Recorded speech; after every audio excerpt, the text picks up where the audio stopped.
A British backpacker who vanished in Peru has been found, but she remains on the streets too terrified to trust anyone offering help.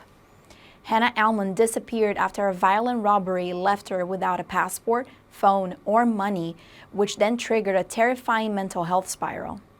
The 32-year-old fashion graduate from Grimsby had traveled to Cusco in March for a spiritual retreat to find herself, but ended up living under a bridge with an elderly homeless man. Locals then torched her few remaining belongings in a sickening attack.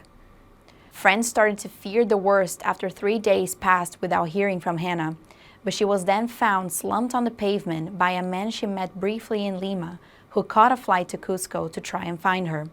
Despite being found, Hannah is still sleeping rough and refusing support, including food, shelter, and help from the British Embassy.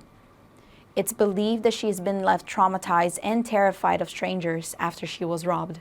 One of her friends has now flown from the UK in a desperate bid to persuade her to return home before she disappears again.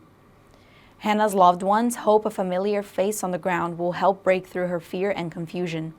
The man who found her, Piero Villanueva, revealed details about their emotional reunion and said that she immediately recognized him and began crying.